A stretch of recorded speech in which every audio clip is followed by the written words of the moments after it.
While headlines in 2025 focused on Donald Trump's aggressive tariff threats against Canada, 25%, then 35% on virtually all Canadian goods, something remarkable was quietly happening at the border.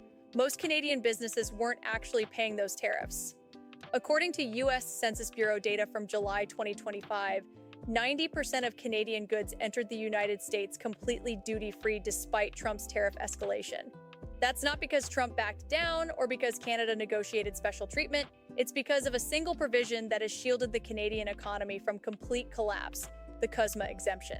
The Canada-US-Mexico agreement negotiated during Trump's first term allows goods that are substantially manufactured in North America to cross borders without paying the blanket tariffs Trump imposed on other imports. And that exemption is the only reason Canada didn't enter a severe recession in 2025. Economists at Oxford Economics were forecasting sharp economic contraction when Trump first announced comprehensive tariffs. But the CUSMA carve-out, combined with Canada dropping most of its retaliatory tariffs in September, pulled the economy back from the edge.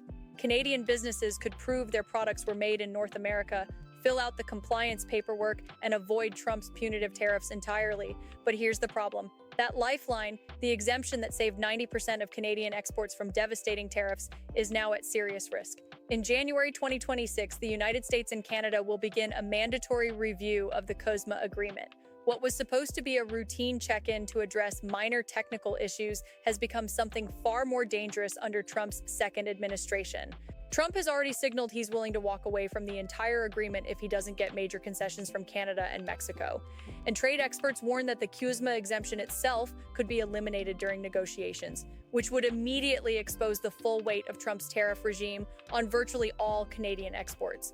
It would be a worst-case scenario if the CUSMA deal is basically eliminated or not renewed.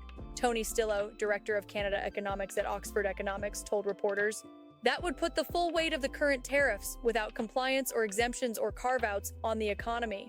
Think about what that actually means. Right now, a Canadian manufacturer can ship auto parts, machinery, or consumer goods to the United States and pay zero tariffs as long as they can demonstrate North American origin. But if the CUSMA exemption disappears, that same shipment would immediately face 35% tariffs. Not gradually phased in, not negotiated down, 35% overnight. The economic damage from losing CUSMA protection wouldn't be temporary. It would be permanent structural scarring to the Canadian economy. The size of the economy would be lower for several years, probably permanently, Stillo warned. This isn't about a recession that eventually recovers. This is about fundamental, irreversible contraction in Canada's economic capacity. To understand why this matters so much, you need to understand what CUSMA compliance actually means for Canadian businesses. It's not automatic. Companies have to prove their products meet strict rules of origin requirements. They have to demonstrate that at least 65% of an automobile's value, for example, comes from North American production.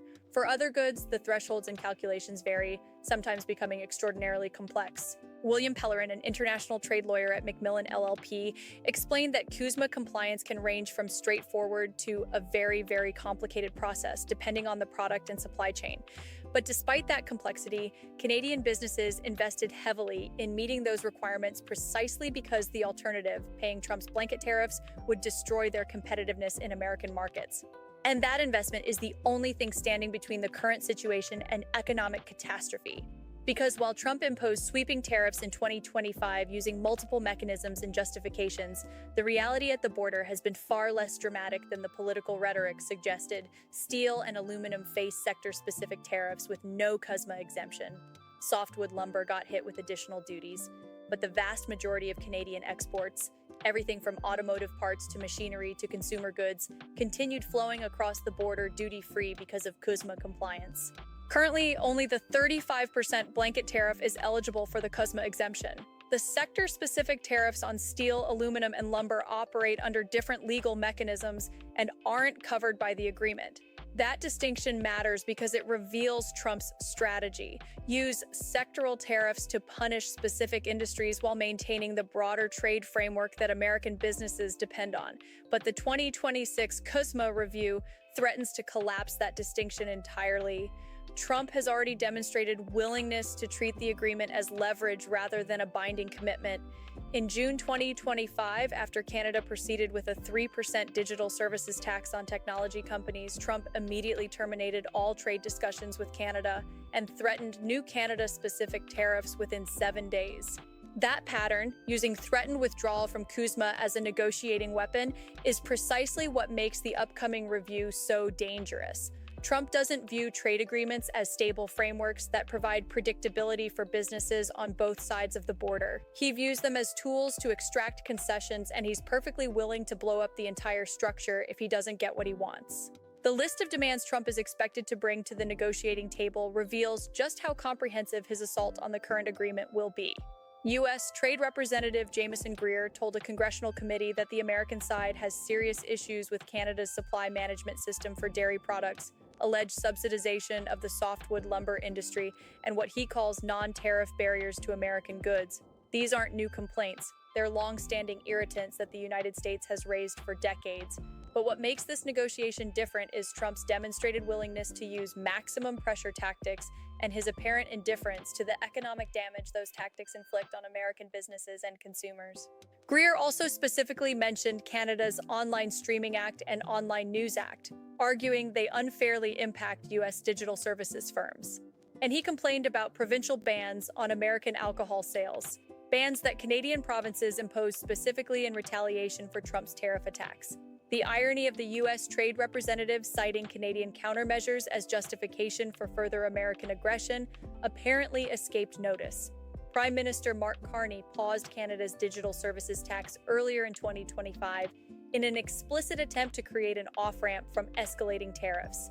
That concession brought temporary relief but didn't fundamentally change Trump's approach. He still views Canadian policy decisions, even ones made by provincial governments that the federal government doesn't directly control, as negotiating leverage to extract concessions. The January 2026 review was supposed to be exactly that, a review, not a renegotiation. The original CUSMA framework included a mandatory 6-year check-in to address minor technical issues and ensure the agreement was functioning as intended. It was designed as a mechanism for fine-tuning, not wholesale restructuring. But Trump has already made clear he's not interested in fine-tuning anything. He wants major structural changes to force Canada to abandon policies he dislikes, and he's willing to threaten the entire trade relationship to get them. And that fundamentally changes the stakes of what happens in January. If Trump actually follows through on withdrawing from CUSMA or eliminating the exemptions that allow most Canadian goods to enter duty-free, the economic shock would be immediate and severe. Canadian exports to the United States totaled approximately $435 billion in 2024. 90% of that trade currently crosses the border without paying Trump's tariffs because of CUSMA compliance. Now imagine 35% tariffs suddenly applying to $390 billion worth of exports. Some industries would see prices rise so dramatically that American buyers would simply stop purchasing Canadian goods entirely. Others would try to absorb the costs, but face devastating margin compression. Either way, Canadian manufacturers would face a choice between accepting massive revenue losses or abandoning the American market altogether. And the damage wouldn't be limited to direct exporters. Supply chains that have been integrated across North America for decades would fracture.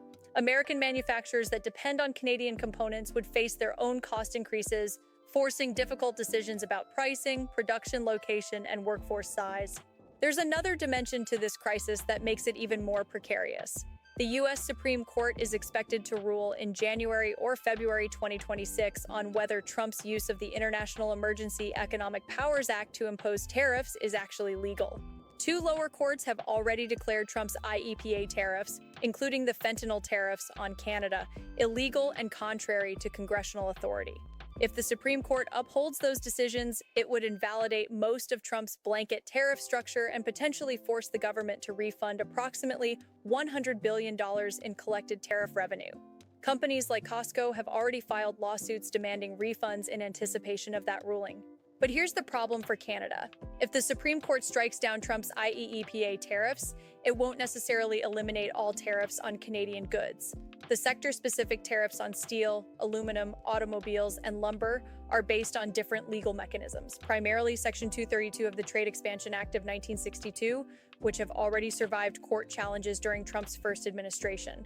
That creates a scenario where the blanket 35% tariff disappears because it was illegally imposed, but targeted industry tariffs remain in place because they rest on solid legal footing. And if that happens while the CUSMA review is simultaneously eliminating exemptions, Canadian businesses could face the worst of both worlds, losing the predictability of the current system while gaining nothing from the legal ruling against Trump's overreach. Kevin Hassett, director of the National Economic Council, has already indicated the administration expects the Supreme Court to rule in their favor, but he also acknowledged that if they lose, it would create major administrative problems for the government. That's a remarkable understatement. A $100 billion refund obligation would be among the largest forced expenditures in modern American government history. And Trump's response to that possibility reveals everything about how he views tariff policy. Rather than acknowledging the legal vulnerabilities or reconsidering his approach, he's floating the idea of $2,000 tariff rebate checks to American households. It's a transparently political maneuver designed to rebrand what would essentially be forced refunds as generous government largesse. Meanwhile, Canadian businesses are caught in an impossible position. They can't predict whether the CUSMA exemption will survive the January review. They can't predict whether the Supreme Court will invalidate the legal basis for the tariffs they've been navigating. And they can't make long-term investment or production decisions when the fundamental rules governing North American trade could change overnight based on Trump's political calculations or judicial rulings. What makes this situation particularly dangerous is that both Trump and Carney are operating under fundamentally different strategic timelines. Trump faces midterm elections in November 2026, which means he has a narrow window to demonstrate economic wins to voters who are already frustrated by inflation. That political pressure incentivizes aggressive tactics and quick concessions from trading partners, regardless of long-term economic consequences. Carney, meanwhile, has been working to reduce Canada's structural dependence on the U.S. market. Under his leadership, Canada has actively pursued eliminating internal trade barriers between provinces and building new trade relationships with Europe and Asia. But those efforts are still in early stages. Canada can't replace 75% of its exports that currently go to the United States overnight, which means any loss of CUSMA protection would inflict immediate damage that diversification can't yet offset. The broader pattern here reveals something deeply troubling about how trade policy functions under Trump's approach. International trade agreements are supposed to provide stability and predictability for businesses making long-term investment decisions. Companies build factories, hire workers, and develop supply chains based on the assumption that the rules governing cross-border commerce won't change arbitrarily based on one leader's political mood. But Trump treats trade agreements as disposable leverage tools. He negotiated CUSMA during his first term, celebrated it as a major accomplishment, and is now threatening to dismantle it during his second term because it doesn't give him sufficient control over Canadian domestic policy. That pattern destroys the foundational trust that makes complex international economic integration possible. And the consequences extend far beyond Canada and the United States. Every country watching this crisis is drawing conclusions about the reliability of American commitments. If Trump can threaten to walk away from a trade agreement he personally negotiated just 6 years ago, what does that say about American credibility in any future negotiation? The January review will either preserve the CUSMA exemption that has protected 90% of Canadian exports from devastating tariffs, or it will eliminate that protection and expose the Canadian economy to permanent structural damage. There's no middle ground. Either the framework holds or it collapses. And while economists and trade experts debate scenarios and probabilities, Canadian businesses are left planning for a future where the fundamental rules governing their access to their largest market could evaporate because a U.S. president decided that threatening allies produces better political outcomes than maintaining stable partnerships. The exemption that saved Canada's economy in 2025 now hangs by a thread. And the decision about whether that thread holds or breaks rests entirely in the hands of a leader who has repeatedly demonstrated he values dominance over stability.